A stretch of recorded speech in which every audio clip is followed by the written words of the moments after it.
thank you, Christian, for the introduction, and it's my privilege to be here talking to you tonight. And this is, I'm slightly taken aback because I don't think I've attracted such a big crowd before.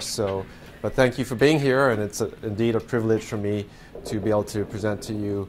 And I understand that I'm given about 30 minutes to 40 minutes perhaps to talk to you, but I like to make this as informal and casual and interactive with you. So if you do have questions during my presentation, if you need clarification or something is unclear to you, please raise your hand or throw an apple at me, and that way, we'll address your questions.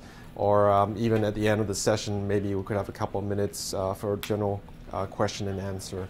So I'm going to be talking about healthy aging, and as the title of my talk suggests, the goal is to give you tips, ideas, suggestions from a physician's perspective on how to stay healthy and well and maintain a good quality of life in your golden years. And this may be relevant for a lot of you who are here and also for family members who are interested. So a brief outline of my talk is, before I do that, I'm a geriatrician. And I don't know if any of you have heard of the term geriatrician? Yes. No? Yeah. A few? About half of you. So just FYI, a geriatrician is a specialist in the care of older adults. It's kind of interesting because a lot of other specialties end with an ology: cardiology, gastroenterology, pulmonology, but not geriatrics for some reason. Maybe gerontology, but that's more an academic type of field, whereas geriatrics is more of a clinical field, which is practicing medicine and treating older adults. So I specialize in care of older adults, and as I like to use the opposite analogy, I do what the PEDS doesn't do. So they only deal with children, and I deal only with adults, older adults, that is. So an outline of my talk is staying healthy, talking to you about lifestyle changes, and an important topic is mental health, including depression, how to recognize that and the importance of treating that. And thirdly, alcohol and tobacco. I'm not encouraging its use, but I'm going to talk a little bit about how to help with safe drinking and the importance of quitting smoking. And then the second part of my talk will be on checkups, tests, and shots, meaning vaccinations, what's recommended and when to get them. So how to maintain or develop a healthy lifestyle? There are several areas that I'm going to be talking about. The first being heart health, which is important because the number one killer here in the United States is heart disease, right? Exactly. And I'll be talking, as part of that is how to maintain a healthy weight through healthy eating and regular physical activity.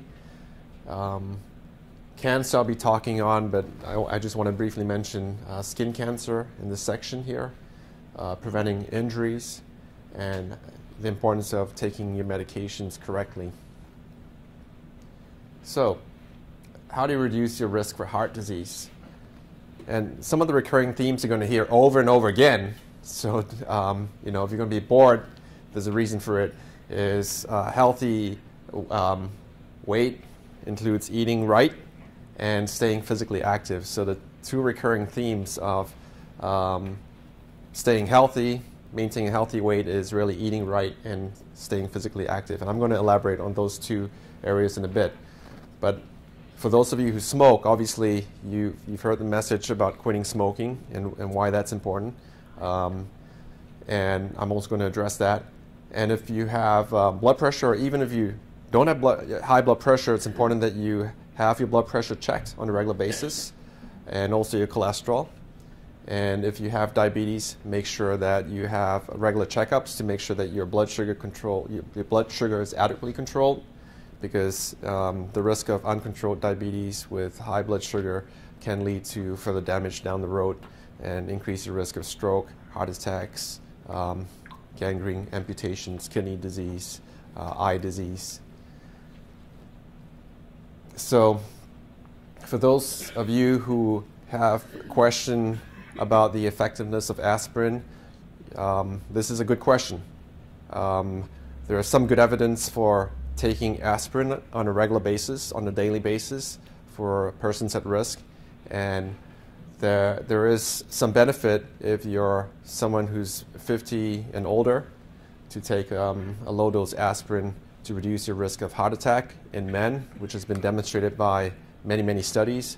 And for women, reducing the risk of stroke. So it's interesting that in the studies that have come out, aspirin reduces heart attacks in men, but in women it's not the heart attacks, but the reduction in strokes. So there is benefit to the heart and to the brain for aspirin use on a daily basis. However, the downsides are that aspirin can cause irritation in your stomach and may increase your risk of bleeding. So it's important to always talk to your doctor to mention, that you're interested in taking aspirin, and they can do a risk assessment or risk-benefit assessment to determine if the benefits truly outweigh the risk. There have been several occasions where we've seen patients admitted to the hospital because of acute bleeding from the colon or their stomach, and so it's not without risk, and it's something that's worth talking to your doctor or provider about. One question. Yes. Does it coated aspirin versus non? Any opinion on that? So maybe getting into your intestines versus the stomach. Right. So I think it's really individual preference. Some persons might tolerate enteric coated or EC aspirin better than uncoated. But I'm not aware of any studies that have done a head-to-head comparison to find that one is more tolerable than the other. So if you tried uncoated aspirin and you get some stomach upset from that, it's quite reasonable to try the enteric coated to see if it makes a difference for you or your family member. I have a question about the aspirin. Yes. I read somewhere that one baby aspirin is not effective, you need two. That's not true. So the lowest effective doses, from my recollection, is about 75 milligrams, and baby aspirin is 81. So an 81 milligram strength that you can get over the counter is effective for what I call primary prevention, so prevention of heart attacks and strokes. And you don't want to take too much because, again, there are risks associated with too much aspirin. Okay, so as part of the heart health, it's important to maintain a healthy weight. And being overweight or obese does put people at risk for many diseases, including heart disease, like heart attacks and heart failure, diabetes and high blood pressure or hypertension. And the saying of calories, you want to maintain an adequate balance of calories in and burning that same amount. Otherwise, if you consume too much calories, what's going to happen? You're going to put on the weight, right? So you have to be mindful with what you eat and how much. Calories in, calories out, right? So I'll be talking in my next couple of slides about, being mindful of your portion sizes and also the type of foods that you consume and the importance of daily activity, physical activity or exercise. And doctors don't like to bring this up routinely, and I don't know for any specific reason, but certainly there have been studies to show that people who are overweight or obese, it may be overlooked by the physician or provider. So, that's something that you might want to bring up yourself. Ask your doctor, am I in the healthy weight range? And what is a healthy weight for myself? That way you're fully aware of your body and where you're at and where you need to be at in the future. So why is eating right so important? Because it helps you to live longer and a healthier life, and a healthy diet reduces your risk of heart disease, obesity, high blood pressure, type 2 diabetes, and a healthy diet ensures that you obtain all the adequate vitamins and minerals and nutrients that your body needs to stay healthy. So how many of you seen this diagram here, which is from the USDA? So a handful of you. This is the new, it used to be the food pyramid. I'm sure many of you have seen that or heard about that in the past several years. Now that's been replaced by what they now call the healthy plate. So it may be more intuitive or easier to understand than a pyramid, which kind of is more of an abstract idea, whereas with a plate, that's what you used to eat with. So they do recommend for a healthy diet that half your food should come from fruits and vegetables, preferably more vegetables than fruits, and to consume on the other half grains and protein, more grains and protein. Protein sources include lean meats, that could include chicken, eggs, fish, and for those who are vegetarian, beans are a good source of protein. And I don't know if it's because of the dairy industry, but there is a cup of milk there. And I guess maybe that reflects the lobbying efforts. But nonetheless, skim dairy, low-fat or fat-free milk is also a good source of protein and calcium. So I don't argue with that, but make sure it's low-fat or skim. And you want to ensure, again, remembering calories in equals calories out, that you don't want to consume more than you need. Certainly avoid the high-calorie or calorie-dense foods, including high-fat dairy products that I talked to you about, or meats that are high in fat, like red meats. And certain oils are bad, known as the bad oils, and certain oils are good.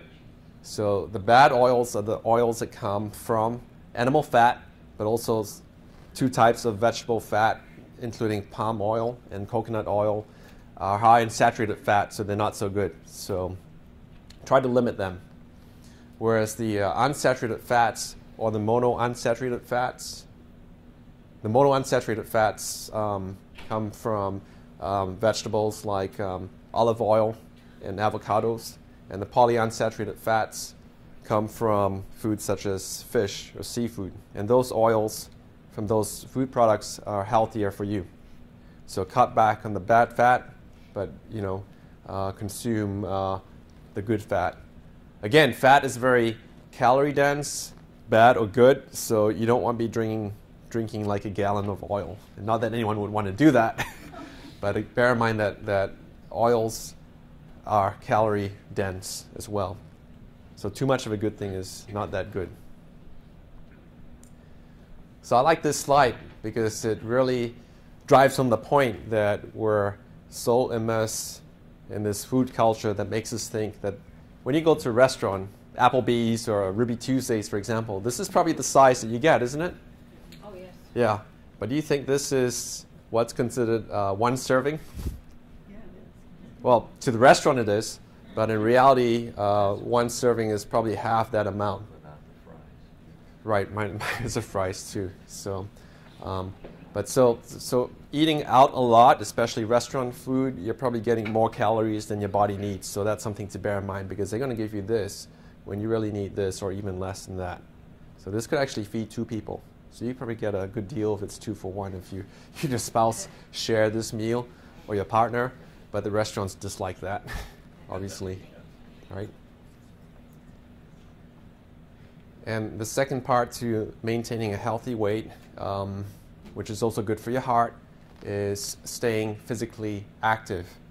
And we know it's intuitive, but has been shown in many studies that being physically active or doing regular exercise decreases your risk for heart disease, reduces obesity, helps with high blood pressure, reduces the risk for that, and also type 2 diabetes, helps with preventing worsening osteoporosis, and also has good effects on the mind. You know why you feel good after you exercise? It's because of all those endorphins that are flowing through your body. Endorphins it's like an opioid. It makes you feel good. So there's certainly a positive effect of exercise on the mind and reducing your risk of depression. And other benefits, obviously, we talked about weight, also about feeling good, reducing stress, helping you sleep better, and just making you feel better overall. So some of the things to know when you're starting to embark on an exercise program is to, especially if you're over the age of 50, make sure you see your doctor, especially for those who are sedentary, who haven't been engaged in a lot of regular physical activities. Or if you have a family history of heart disease at an early age, or if you have a high blood pressure. So you want to make sure that all these conditions have been screened and that your doctor says it's okay to start on an exercise program. Yes? I told you I would have a lot of questions. Now, you've got the blood pressure of 140 over 90. Mm-hmm. Is that considered a high blood pressure? Right, so this is the cutoff for high blood pressure. So if you're over 140 for the top number and 90 for the bottom number, that's consistent, right, that's considered high blood pressure. Okay. So, and the reason being, when you exercise, your heart starts to beat faster and stronger and harder, and it's going to raise your blood pressure. So if your blood pressure is already very high to begin with, you're going to raise it even higher. So some of the key principles when you start on an exercise program is, remember this, start slow, or actually start low and go slow. So always take some time to do warm-ups and stretching, and after your exercise to do some cool down in terms of stretching too. And this is a way to prevent muscle injury, strains and sprains.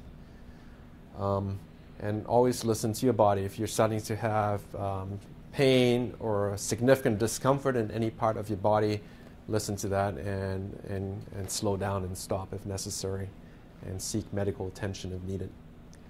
Now, this is the goal, and I'm not expecting any of you to be at this level, from 0 to 30.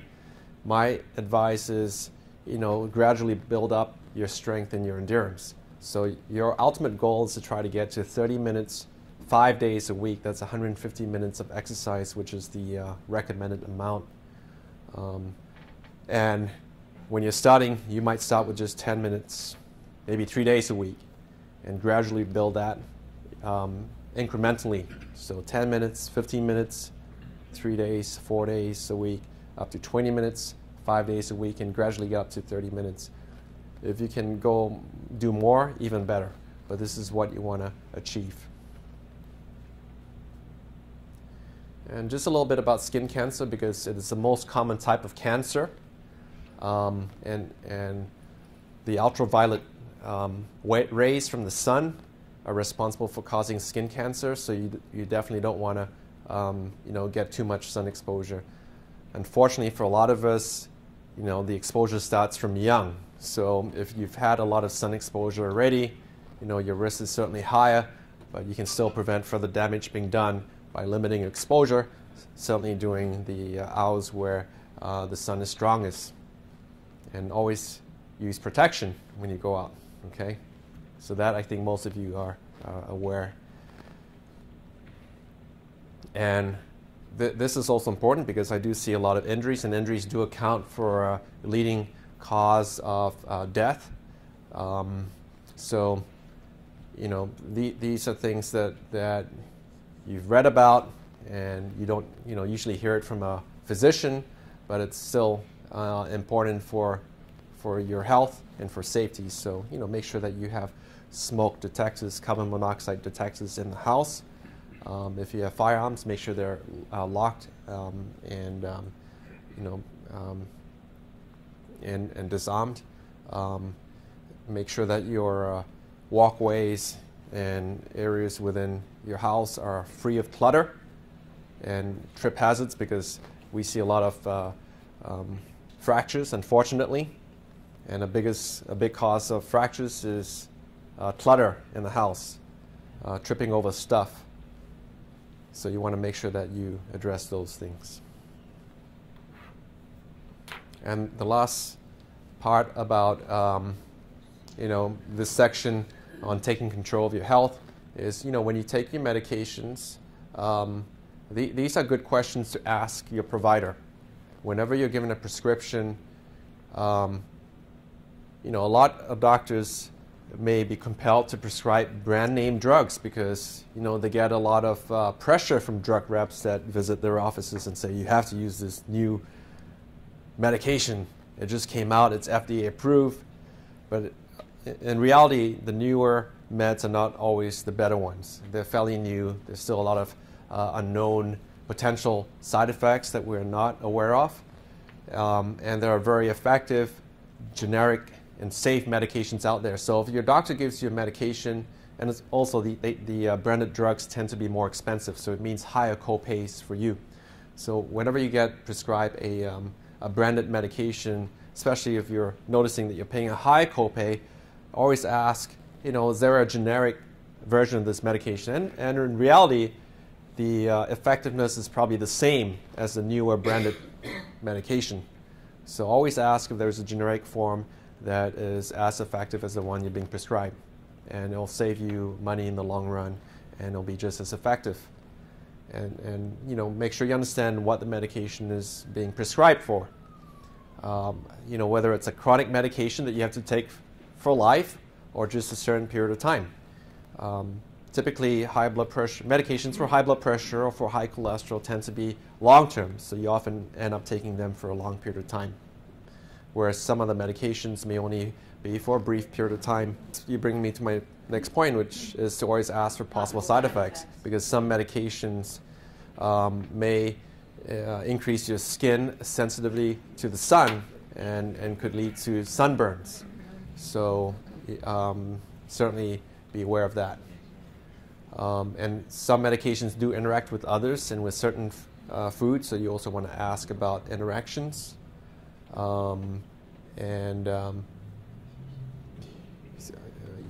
Try to get written information, which is not difficult to get, because when you pick up your medications from the pharmacy, they often include a huge piece of paper insert in there, so that will include some information. But even I find that hard to read because there's just so much information in there. So, but some web-based resources on the internet might be helpful.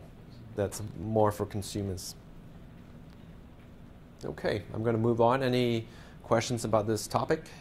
Can we rely on the fact that if we get all our prescriptions filled at the same pharmacy, that they're going to be checking one prescription versus That's a good question. Or would they just fill it and you're on your own? A lot of the pharmacies now include a drug interaction checker that will automatically check the interactions. So, but I don't take it for granted that they do that routinely. So if you have concerns, you talk to your pharmacist, and they're more than happy to help you there.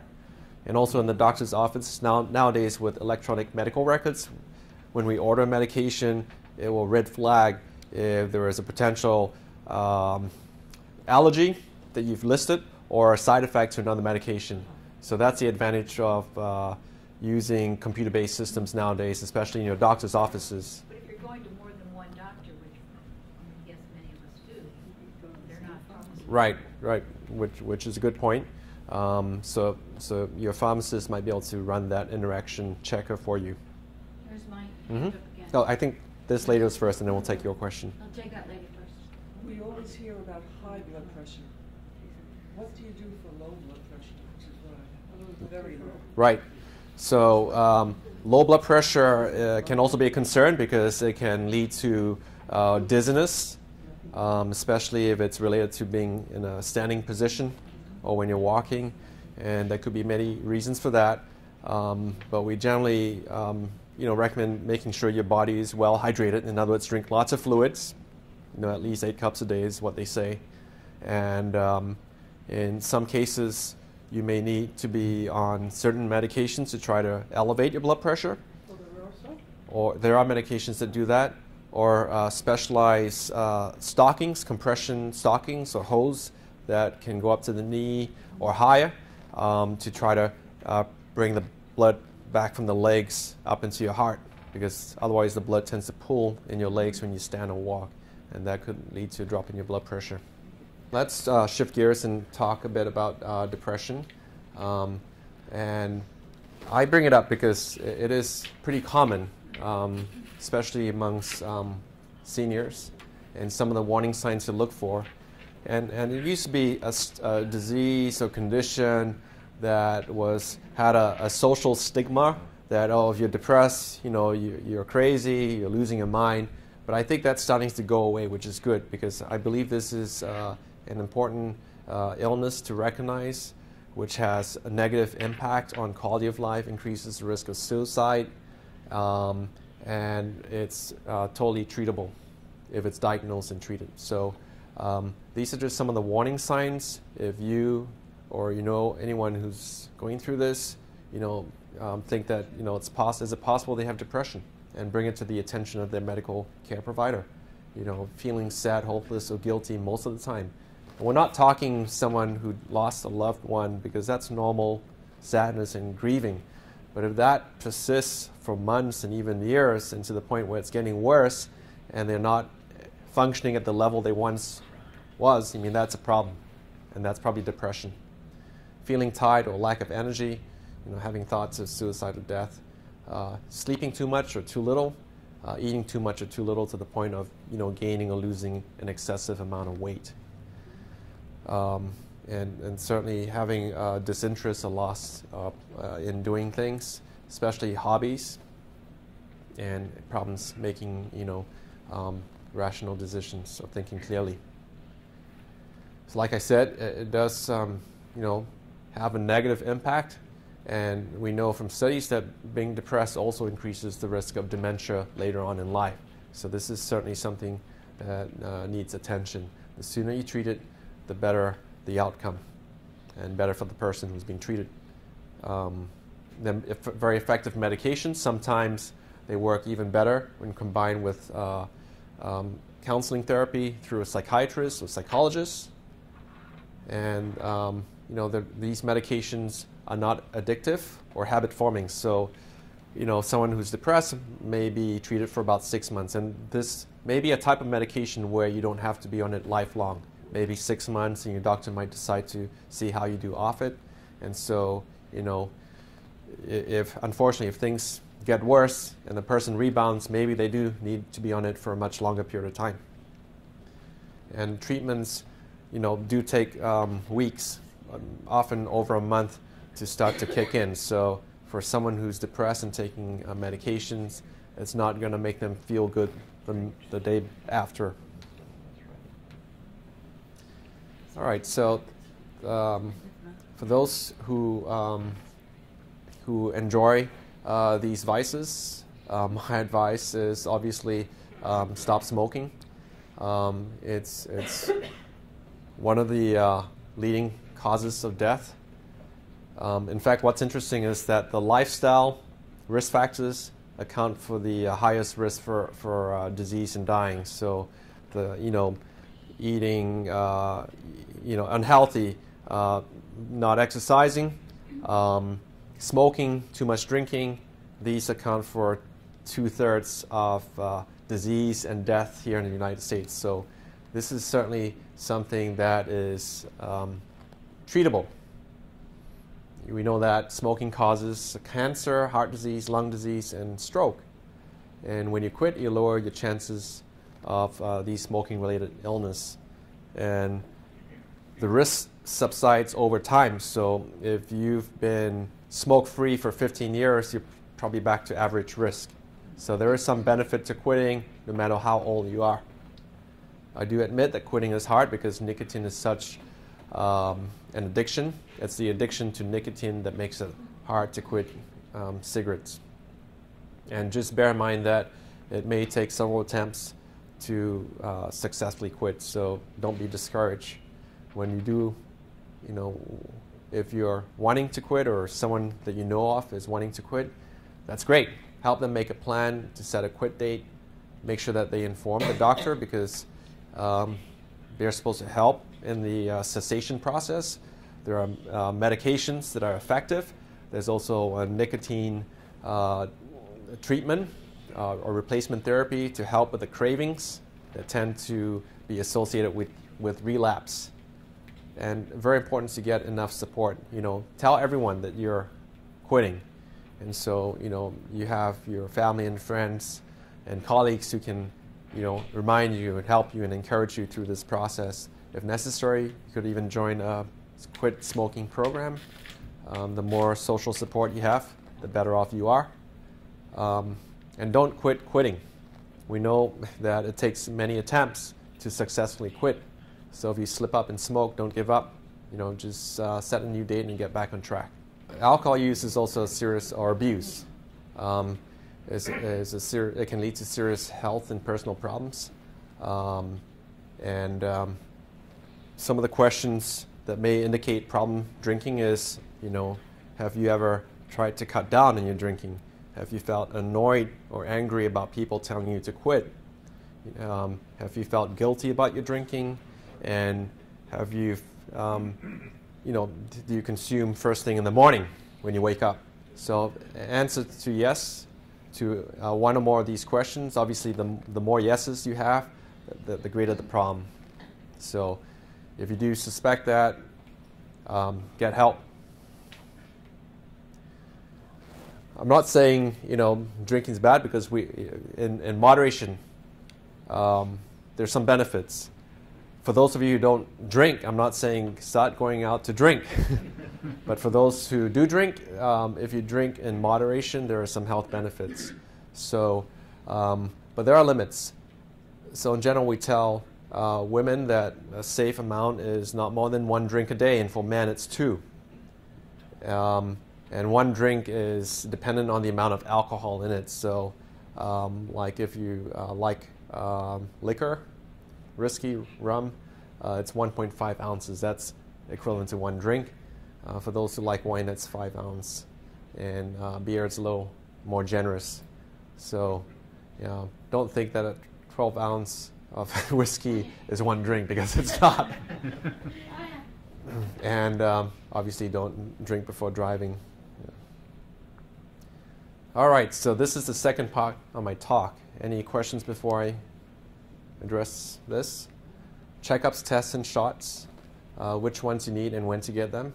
So make sure you get regular dental care. For those who have issues with hearing,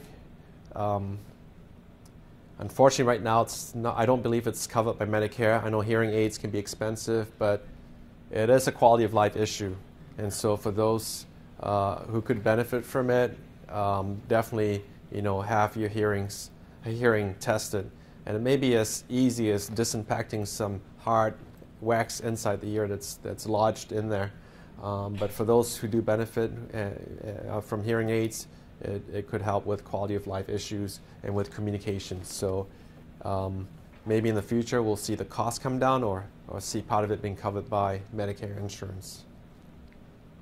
And some of these issues do tend to become more frequent as we get older, including glaucoma, cataracts, and macular degeneration. So be sure to go for your regular eye checkups, and especially if you have some issues with your vision, make sure you bring it to the attention of your doctor. So a common eye problem is glaucoma. How many of you know of someone or are affected or know of someone with glaucoma? So it's fairly common. Maybe about a quarter of the room, people in the room know other people who have it.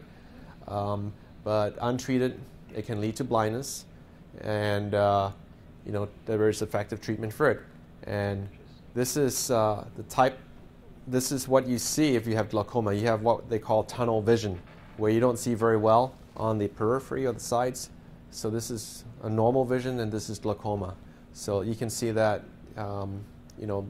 this is also a quality of life issue, and certainly can impair one's functioning. And some of the risk factors for glaucoma include being nearsighted, having diabetes, having a family history, and being older or African American.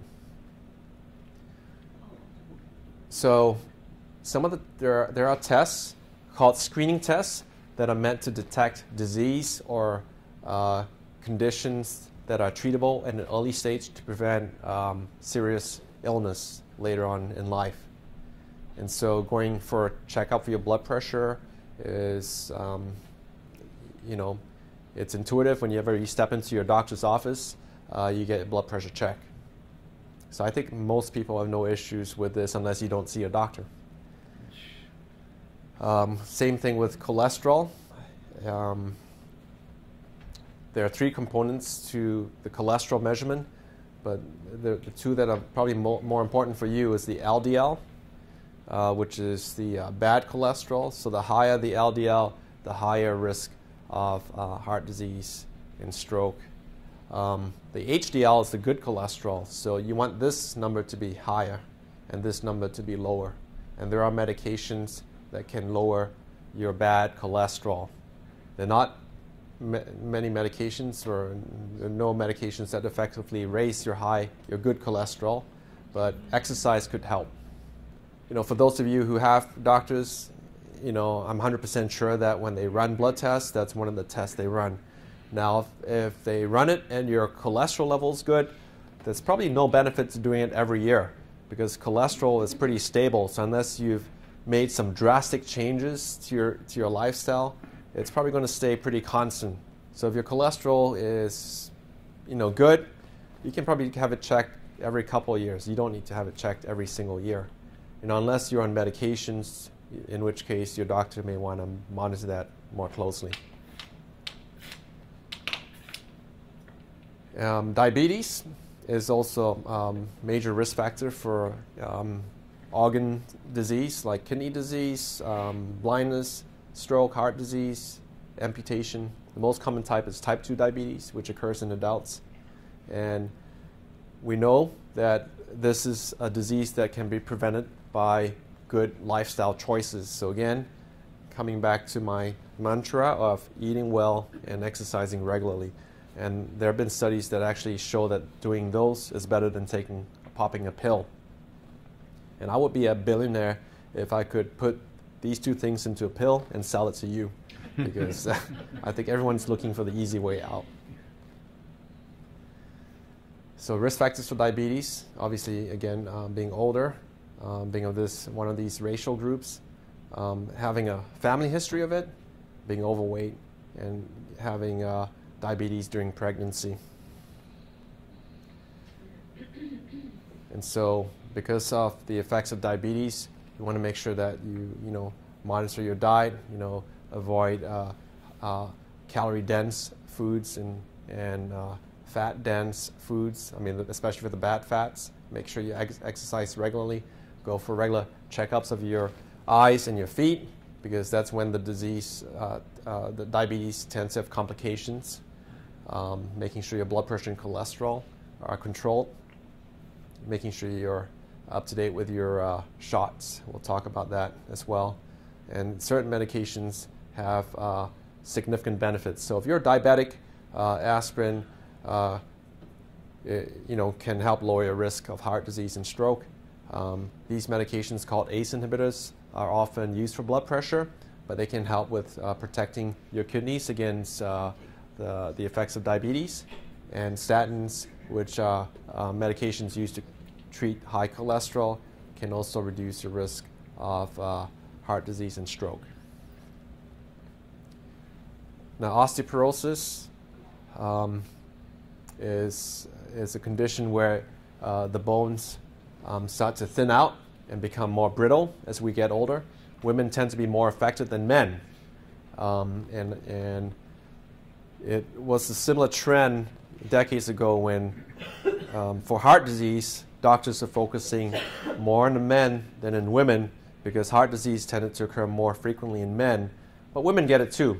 And so now they're recognizing that heart disease is preventable in both genders, and the same thing for osteoporosis. In the past, it used to be associated mostly in women, and all the attention has been focused on women, but now men are also starting to get more attention because men do get osteoporosis, although not as frequently as women.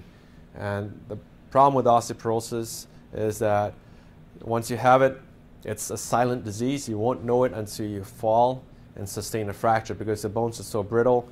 It takes a minor fall or a minor injury to break a bone. So unfortunately, the only way to know if you have it is to go for a bone density test or a DEXA scan. How many of you heard of a DEXA test? Okay, so a handful of you. It's like an X-ray. It's painless. You just lie on a table, and there are X-rays that just take pictures of your bones, and they can measure, how thin your bones are. And so, if you do have, if you're a woman who's 65 and older, it is recommended that you do go for a bone density test. Or if you're younger and have risk factors for osteoporosis, you should be tested.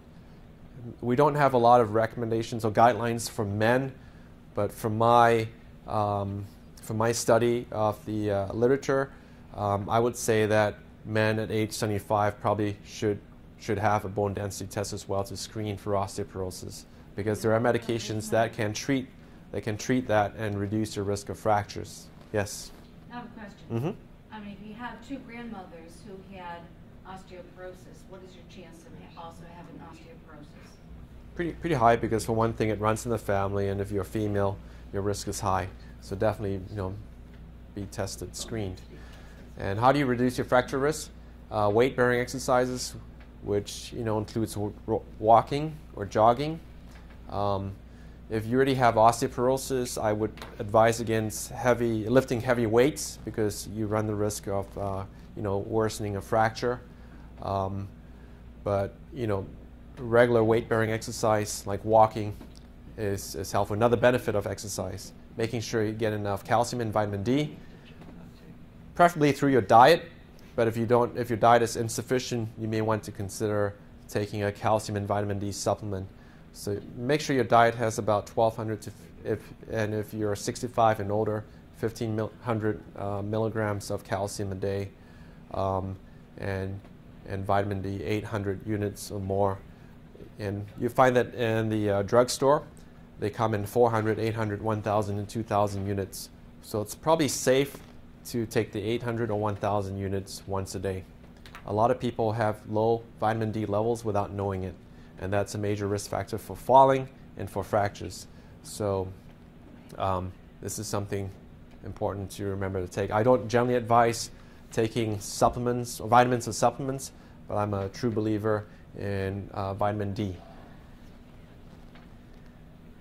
Another thing, few things you can do to reduce your fracture risk is stop smoking, avoiding excessive alcohol, and if you do have osteoporosis or the condition called osteopenia, which is pre-osteoporosis, medications are available to decrease your risk of fracture. It can strengthen your bones.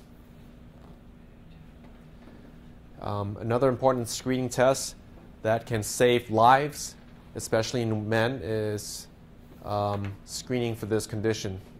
This looks like a balloon, right? This is actually an aneurysm of the aorta. The aorta is a large blood vessel that runs from the heart and supplies blood to major organs and into the legs. So what happens with this condition? What do you think if this goes undetected? It can rupture like a balloon. So we know from studies that men and those who smoke are at high risk of getting aortic aneurysm. So the current recommendation now is to get screened. If you're between this ages of 65 and 75 and you're a man and you've smoked 100 cigarettes in your lifetime, there is benefit to getting screened. So make sure you go for your aortic aneurysm screening tests. Yes, yeah, two. I think there are three questions. You first. Who recommends that you do that? So this is your doctor should be recommending this, but this is based on the United States Preventative Services Task Force, which is the group that's assigned to look at all the evidence of all the studies that's been published about screening tests. And through the review of all these studies, if they determine that there is a benefit to screening, they would give a grade A or B recommendation that this is something that we should be doing for our patients. Okay, now is that covered by Medicare? Yes, and because, Yep. So any of the United States Preventive Services Task Force recommendations that come with a letter A or B are generally covered by Medicare. So yeah, so talk to your doctor about this, and it's covered. I think you had a question here in front. No? Yeah, AAA? Right? Is that run in families? Yeah. So I would say yes to that. There are defects, genetic defects that weaken the strength of the blood vessel walls, but as yet, it's the benefit of screening someone who has a family history is questionable. We know that the highest benefit is seen in this group of men who have smoked. So we can't yet make a recommendation that for everyone who has a family history of AAA, please go for screening. We don't have data for that. I think there was one more question. No? Okay. All right, so moving along, because it's 7 o'clock. Hepatitis C screening for adults born between these years, 45 to 65, should be screened because it's a condition that can lead to liver cirrhosis and liver cancer. And the reason why they chose this age range is that prior to 1992, blood products were not screened for Hep C, and this is transmitted by blood, mostly by blood or blood products. So if you're on this risk group, make sure you get a screening test for hepatitis C. Yep. What is meant by unregulated tattoo? So if you go to, if you have a tattoo that's done by someone who doesn't use hygienic, equipment or sterilization, because again, it's a blood-borne virus. If you don't clean your instruments, it's going to be transmitted from one person to another. And I know that in the country of Pakistan, Hep C transmission is highest amongst barber shops, and you know why? Because they use shavers and they don't dispose of them. Was there another question? No. Okay. So the last section is on screening tests to detect cancers, colorectal cancer. So I'm just going to speed through this section and just give you my recommendation. But if you have any questions, please ask. So if you're between the ages of 50 to 75, make sure you get screened for colorectal cancer. Probably the best test is a colonoscopy. So, but the next best test, if you don't like the invasive nature of a colonoscopy, is checking the stool for what we call the fecal occult blood test, which is checking for microscopic blood in the stool. And if there is evidence of blood in the stool, which cannot be seen by the eye, the naked eye, then the next test would be a colonoscopy. And so colonoscopy can be done every 10 years if it's normal. A stool test is done every year. Breast cancer is a common, very common in women, and is the leading, second leading causes of death in women. And so for this reason, mammograms are recommended to screen, generally between the age of 50 to 74 and every other year. But if you have a strong family history, you might want to get screened at a younger age or more frequently. Cervical cancer too, again, it's something that should be done. It's a preventable cause of death. Have your pap test, generally every 3 years if you're average or low risk. But you can actually stop getting tested after age 65 if you've had previously normal pap tests and are not at increased risk. Or if you've had a hysterectomy for benign reasons, not for cancer reasons. Lung cancer screening, this is a new thing that I believe Medicare will cover in the future, because we now have really good evidence that CAT scan screening of the lungs can detect early tumors that are treatable and can prevent more advanced cancer, and it can save lives. So if you're between this age group of 55 to 80 and you've smoked a pack a day for 30 years in your lifetime, but have quit within the past, or smoking or quit in the past 15 years, then you should have this screening test every year. And there is definitely benefit to this, saves lives. So this is something new. I don't believe it's covered by Medicare right now. I think the hospital does offer it, but there may be a copay or expense to that. And I think you have a, okay. And so I'm gonna. No, we do offer, it's free. We do, okay. All right. So I think my time is up, right? And I want to give, make sure Diana's time to present her talks. I have time for one or two last questions before I turn over the speaker. Yes, you and you. Which one first? Either. Both of you have a say. Why don't you go first? I'm just going to ask, did you say that this hospital offers this screening and it's no Free charge? CT lung cancer screening. Yep, you have to fit into the category of that age group and be considered a heavy smoker. But yes, we do offer free low-dose CT lung cancer screening here at the hospital. You have to have a doctor's, your physician's authorization to do that, or can? I believe. You don't? I believe Okay. you go, we call up, and if you meet the high-risk category, we can. Okay, thanks. Okay. Did you have a question? You said that breast cancer was the second leading cause of death in women. Yes. What's the first? And what's the third? Heart disease. Heart disease first, Yes. then breast cancer, and then And then strokes, I believe. Yeah.